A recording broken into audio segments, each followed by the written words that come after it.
عمومی طور پہ جب ولی کا ذکر آئے تو اس کے ساتھ کرامت کا تصور ساتھ جڑا ہوا ہوتا ہے، لیکن یہ بات ذہن میں رکھیں کہ یہ ولی کو اللہ کی طرف سے دیا گیا اعزاز تو ہے، لیکن یہ ولی کی علامات سے نہیں ہے۔ یعنی ولی کے لیے جو شرطیں ہیں، جو نصاب ہے، وہ ایمان اور تقوی ہے۔ اگر کسی کے اندر یہ دو خوبیاں پائی جائیں اور وہ کمال درجے کی موجود ہوں لیکن کرامت آپ تک نہ پہنچے یا ظہوری نہ ہو ساری زندگی، تو اس کے ولی ہونے میں شک نہیں ہے۔ اور ایک شخص کے اندر آپ کرامت دیکھیں لیکن یہ دو خوبیاں نہ پائی جائیں تو اس کو ہم کرامت ہی قرار نہیں دے سکتے، وہ استدراج ہوگا۔ ہر وہ خرق عادت عمل جو بغیر کسی شخص سے ظاہر ہو اور ہو خرق عادت ما فوق الفطرت چیز تو اس کو قدرت الہیہ کہیں گے، اور اگر وہ نبی کے ہاتھوں سے اعلان نبوت سے پہلے صادر ہو جائے تو اسے ارہاس کہا جاتا ہے، اعلان نبوت کے بعد ظاہر ہو تو اسے معجزہ کہا جاتا ہے، اور وہی چیز کسی ولی کے ہاتھ سے ظاہر ہو تو اسے کرامت کہا جاتا ہے، اور اگر کسی عام بندہ مومن کے ہاتھوں سے ظہور پذیر ہو تو اسے معونت کہا جاتا ہے، اور اگر وہی کام کسی کافر سے یا کسی فاسق و فاجر کے ہاتھوں سے ظاہر ہو تو اسے استدراج کہا جاتا ہے، جس طرح دجال کے ہاتھوں سے قرب قیامت میں ہوگا کہ وہ مارے گا بھی اور زندہ بھی کرے گا۔ اب استدراج میں اور کرامت میں فرق کرنا یہ عام آدمی کے بس کا روگ ہی نہیں ہے، وہ کیسے کرے؟ تو اس کے لیے سادہ کلیہ یہ ہے کہ ایمان اور تقوی کی شرط کے ساتھ اس چیز کو کرامت کہا جائے گا، اور اگر یہ دونوں شرطیں نہیں پائی جا رہی تو وہ پھر استدراج ہوگی۔ تو اس لیے ولی کو پہچاننے کے لیے کرامت معیار ہی نہیں ہوا، کرامت نصاب ہی نہیں ہوا۔ ولی کو پہچاننے کے لیے ایمان اور تقوی۔ اگر کرامت کو معیار بنا لیں گے تو پھر استدراج والے کو بھی ولی ماننا پڑے گا، اور یہی وجہ ہے کہ بہت سارے لوگوں نے ایسے لوگوں کے اوپر جو کسی بڑے بزرگ کی گدی پہ بیٹھ گیا یا وہ چار لوگوں نے اس کو مان لیا یا اس کے شعبے چل گئے اور شریعت کا واضح تارک ہے اور لوگ اس کو اللہ کا ولی مان رہے ہوتے ہیں، اس لیے کہ ان کے ہاں معیار وہ نہیں ہے جو قرآن نے دی ہے۔ قرآن نے دی الذین آمنوا وکانوا یتقون، اور کرامت معیار نہیں ہے، وہ ایک ثمرہ ہے۔ اس ثمرے کو پہچانا جائے گا اس اصل نصاب کے بعد۔ اس کو صرف ایک مثال سے سمجھاتا ہوں۔ حضرت داتا گنج بخش علی حجویری علیہ الرحمہ نے کشف المعجوب میں یہ واقعہ لکھا ہے۔ کہتے ہیں کہ شیخ علی الخواص ایک بہت بڑے بزرگ تھے، وہ سفر پہ جا رہے تھے اور صاحب حال تھے، با کمال تھے، واقعتاً اللہ کے ولی تھے۔ ایک شخص آیا اور ہانپتا کانپتا ان کے پاس آ کے رکا، کہا آپ شیخ علی الخواص ہیں؟ فرمایا ہاں۔ تو کہا کہ میں لمبا سفر کر کے آیا ہوں اور آپ کی صحبت میں کچھ دن گزارنا چاہتا ہوں، تو آپ مجھے اپنی صحبت کے شرف سے محروم نہ رکھیے۔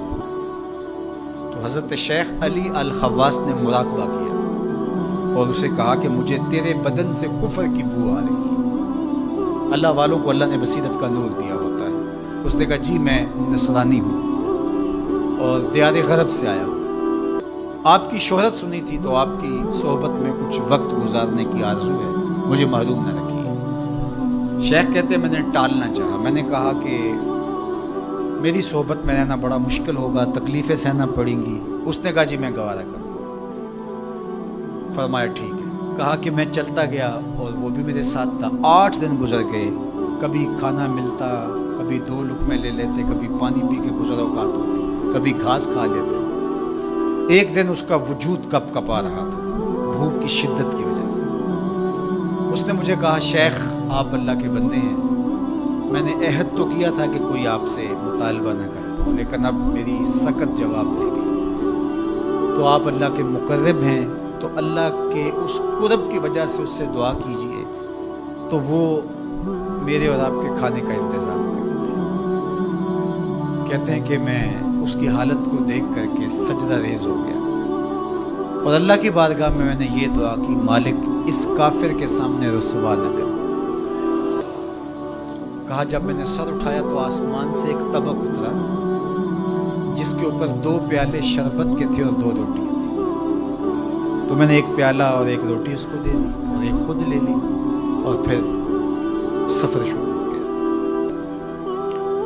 8 دن پھر گزر گئے، پھر ایک دن وہی حالت کہ اس کا بدن کپ کپانے لگا، تو میرے دل میں آیا کہ روز روز حالت ایک جیسی نہیں ہوتی، تو اس دن تو لاج رہ گئی تھی، تو کہیں آج یہ پھر نہ بول پڑے، تو قبل اس سے کہ یہ بولے میں نے بول کر کے کہا کہ تو بھی عیسائیوں کا بہت بڑا پیر پادری ہے، تو آج تیری باری۔ تو کہتے ہیں جب میں نے اس کو کہا تو اس نے بھی سجدے میں سر رکھ دیا۔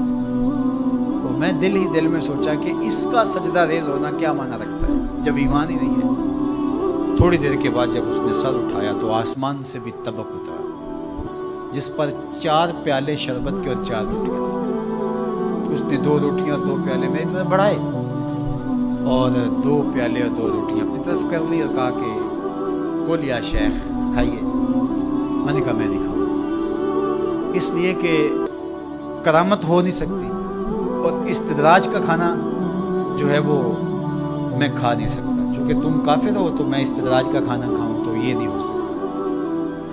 تو اس نے کہا کل یا شیخ، شیخ کھائیے اور میری طرف سے 2 مبارکیں وصول کیجیے۔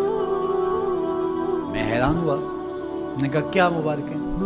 اس نے کہا میں نے سجدے میں سر رکھا اور اللہ کی بارگاہ میں عرض کی، اے اللہ اگر اسلام سچا دین ہے تو 2 پیالے اور 2 روٹیاں عطا کر دے، اور اگر علی الخواص واقعی تیرا ولی ہے تو 2 پیالے اور 2 روٹیاں اس کے صدقے سے دے دے۔ تو ایک تو آپ کو آپ کی ولایت کی مبارک ہو، اور دوسرا ہاتھ بڑھائیے اور مجھے اسلام میں داخل کیجیے، اسلام سچا دین۔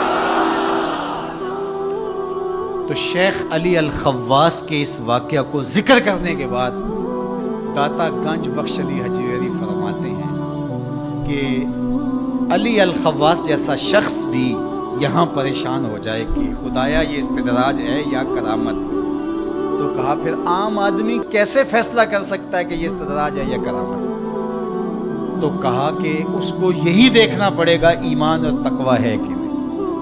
تو ایمان اور تقوی یہ علامت ہے کسی کے ولی ہونے کی۔